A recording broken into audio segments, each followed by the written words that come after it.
तोहर दहिया ई माटी के मकान बा, अरे काहे पर गुमान बा।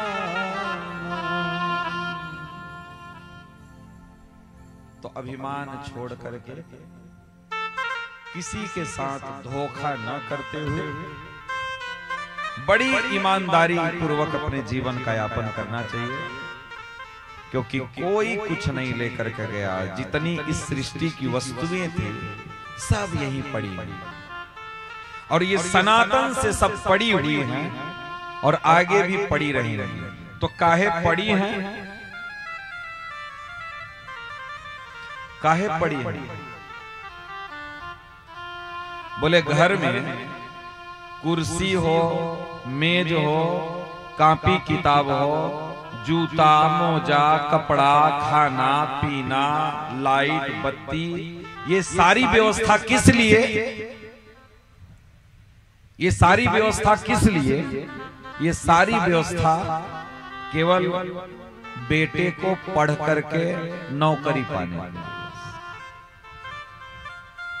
ये सारी व्यवस्था लाइट बिजली जूता मोजा शर्ट पैंट कॉपी किताब कुर्सी मेज, ये सारी व्यवस्था सुविधा किसके लिए? कि तुहार लाल पढ़ के और नौकरी पाई जाए, तुहार नाम हो बस, और किसी चीज के लिए नहीं। इनका और क्या उपयोग हमें बताओ तो। जिन किताबों को पढ़कर के लोग IAS PCS बन जाते हैं, DM बन जाते हैं, अधिकारी बन जाते हैं, तो क्या अधिकारी बनने के बाद वो सारी किताबियां ले जाकर अपने घर पे रखते हैं क्या? उद्देश्य है नौकरी पाना। कॉपी किताब ये सारी व्यवस्था माध्यम है वहां तक पहुंचने के लिए।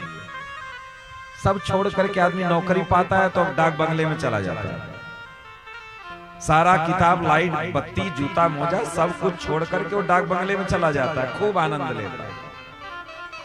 ठीक इसी प्रकार से जमीन जायदाद अन्न जो कर रहे हैं, भोजन पानी धन दौलत कपड़ा लत्ता भाई बंधु बीवी बच्चे, सब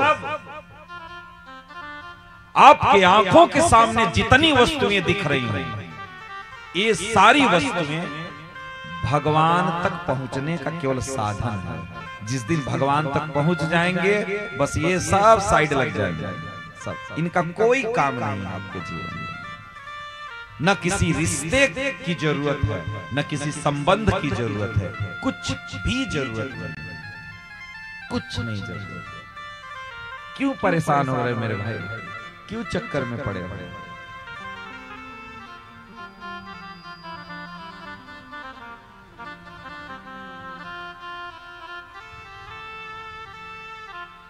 चक्कर में मत पड़ो, परेशान मत हो, हाय हाय मत करो। तो क्या करें फिर? ऐसे बैठ जाए हाथ पैर मोड़ के, सब कुछ करना बंद कर दें, खेती बाड़ी ना करें? करो। हम तो एक भी बार नहीं कहे कि आप करो मत कुछ।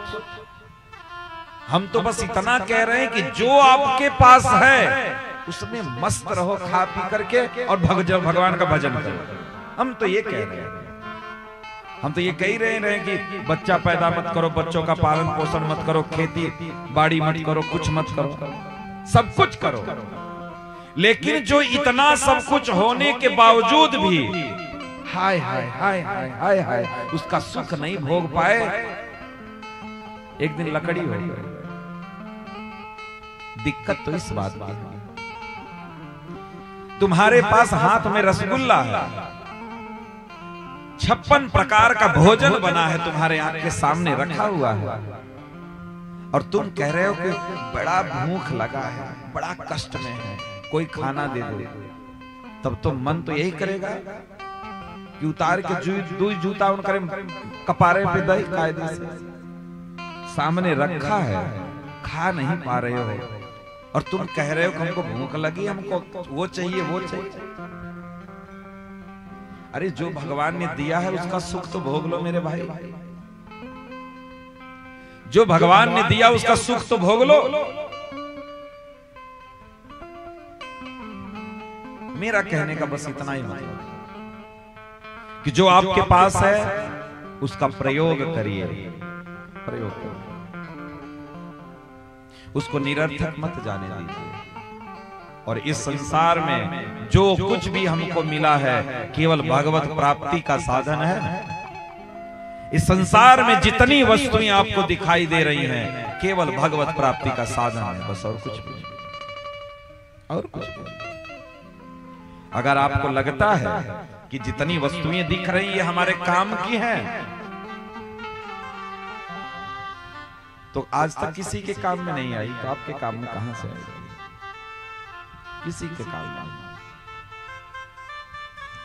इसलिए ये सब केवल साधन है और इसको साधन समझ करके इसका प्रयोग करिए, इसका प्रयोग करिए और इसका प्रयोग करके अपने परमार्थ को बना करके गोविंद के चरणों की प्राप्ति कर करके यहां से निकल जाओ आराम से, धीरे धीरे पतली गली से निकल लो। इसी में भलाई है, इसी में भलाई है।